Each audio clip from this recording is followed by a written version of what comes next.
Let's explore autistic history and the autism wars. This is part 133 of a series.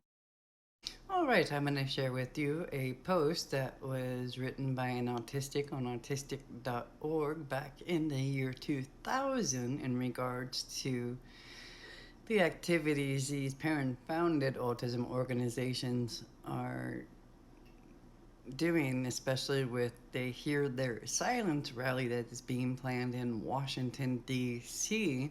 after the congressional autism hearing that we've been hearing testimony from, or I've been sharing testimony from in previous videos. So I'm going to start with this comment and then we'll alternate back over to more parent testimony at the congressional hearing.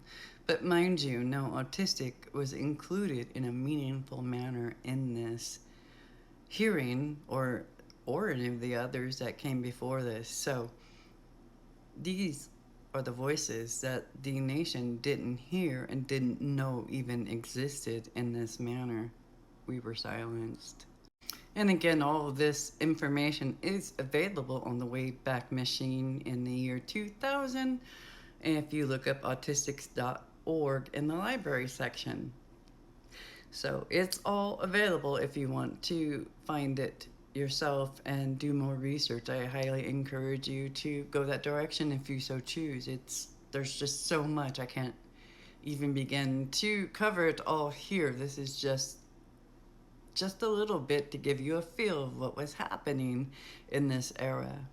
Alright, I'm going to share this comment that was posted from an autistic. It says, these people at this rally need to realize that autistic children do grow up into autistic adults, and services funding needs to be provided for accordingly. Maybe there could be something that helps us go to college, i.e. some sort of program that pays part or all of tuition, lab, library, textbook fees, so people who do want to continue their education beyond high school can without having to struggle with stress from various financial problems. Yes, there is financial aid, but sometimes this isn't enough. Also, for the ones who don't want to continue education or just need help with this, there ought to be some sort of job help, i.e. finding out our interest goals and helping us find good paying job that incorporates these things so we'll be happy with the job and also make enough money to live comfortably. Well, this is all I can think of at the moment in autistic.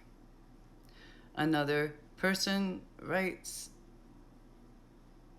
oh, this person here that is sharing is actually Jim Sinclair, one of the founders of Autism Network International, or ANI. I shared about this history in earlier videos of this series. So let's hear what Jim Sinclair stated. And some of this may be out of context for now, I'm not sure, but I'm just going to read it as it is, okay? Okay, Sinclair states, this is going to be a lot shorter than it ought to be, but I need to say something about this. I was first contacted by someone from this rally months ago. I do not know if the person who contacted me is the same person Muskie has been corresponding with.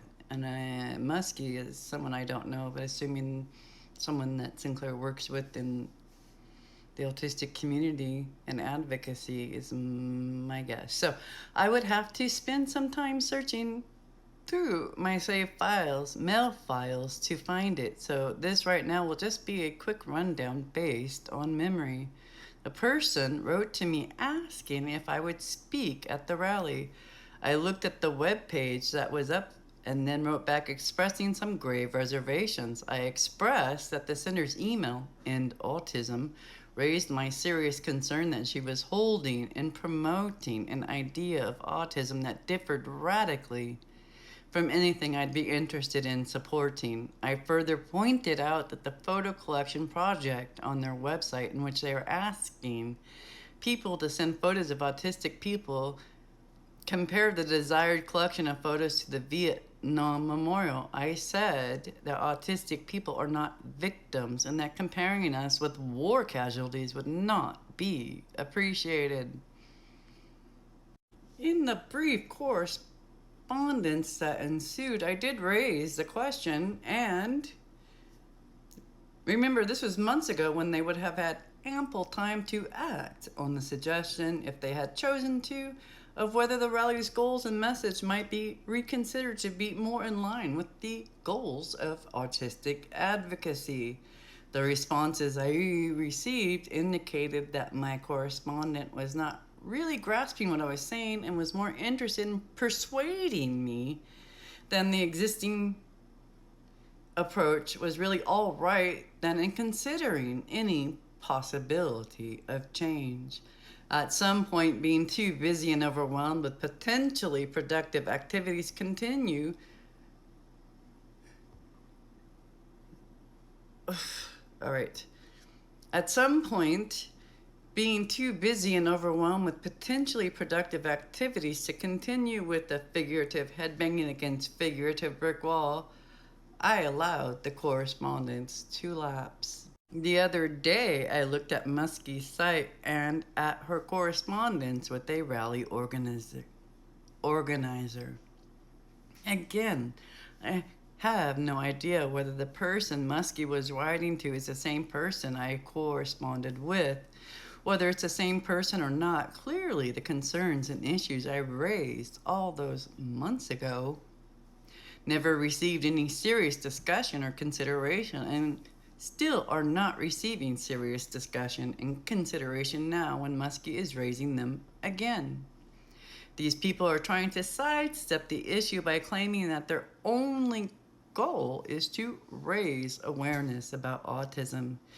But it seems to me that anytime you deliberately set out to raise awareness of something, there's inevitably some slant to the awareness you're trying to raise. What is the content of the awareness in this rally trying to raise? The simple number of autistic people in the country, or the need for someone to do something for, about, on behalf of this number of people? What do they want people to learn about autism from the rally? How do they describe the defining characteristics of autism? What do they want people to do in response to the awareness they hope to raise? What do they want people to do in response to the awareness they hope to raise? I think I could go on and on, but I don't have time. And I think I've made my point. The issue now is, what, if anything, should we as a community do about the awareness these rally organizers are raising? I applaud Muskie's work. I want to help in Muskie's work. I'm just not sure an online counter rally will have much of an effect on awareness of the public at large. So what else is there? And signed by Jim Sinclair, Autism Network International. So more of this conversation. So we've got the autistic community speaking out about this, but it's not like it's being heard in a meaningful way. It looks like, once again, they were wanting to use autistics as a prop to confirm their narrative, and instead of listening and speaking. And yeah, what a mess. All right, so that's a bit more of autistic history. Thank you for hanging out with me and learning a little bit more. In the next videos, I will share more testimony from parents at this hearing. And just, it really illustrates the differences of context of information of what's being discussed in the autism community with parents, professionals, and quacks, and what's being discussed in the autistic community. Anyhow, well, there we go. And all of this is leading up to the creation and launch of Autism Speaks in 2005.